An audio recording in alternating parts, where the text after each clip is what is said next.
Bon, place désormais à la revue de presse des régions, mon cher Thomas, avec ce matin dans nos journaux, on parle du sujet qui ne cesse de revenir parce que ça y est, J-50, les municipales qui approchent. Bah oui, c'est ça, et ça fait la une de Midi Libre, municipal, on y est, titre le quotidien.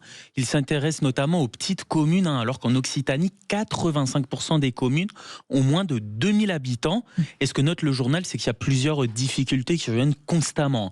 D'abord, la difficulté de trouver des colistiers et des suppléants, le tout avec une loi sur la parité qui s'applique désormais sur toutes les communes, y compris les moins peuplées.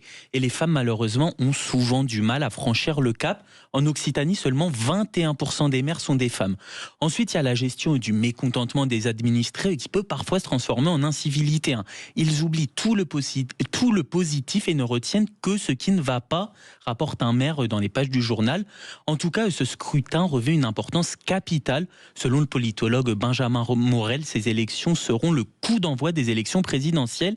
Il note d'ailleurs que le poids des partis dans ces scrutins locaux est de plus en plus important. Oui, on en a parlé à 8h15 avec Frédéric David, directeur général de l'IFOP, sur ce sondage exclusif pour Fiducial, Sud Radio, LCI et Le Parisien, avec ce qui se passe à Paris. Et là aussi, il y aura des enseignements forcément nationaux à en tirer. Toujours en lien avec les municipales, un dossier très intéressant à retrouver dans Corse Matin, la manière dont les candidats aux municipales occupent les réseaux sociaux, Thomas. Ouais, le quotidien Corse explique que les différentes plateformes sociales sont devenues un outil absolument indispensable pour capter tout un pan de l'électorat. Aujourd'hui, il est devenu pratiquement impossible de trouver un candidat à quoi que ce soit qui n'est pas présent sur les réseaux. La viralité des posts et des vidéos sur les réseaux sociaux, c'est imbattable en termes de gain de temps et de productivité pour faire passer, explique une experte en communication politique, Ariane Amadi. Avoir une image sur les réseaux sociaux est essentiel, mais vous devez être parfaitement aligné avec cette image quand vous allez à la rencontre des gens, prévient-elle néanmoins. Mais un élu rappelle une évidence dans les pages du journal: faire des likes et susciter des réactions ne se traduit pas automatiquement en vote. La présence sur le terrain reste indispensable. Et c'est vrai que rien ne vaut une rencontre en chair et en os et des échanges physiques pour convaincre ou être convaincu.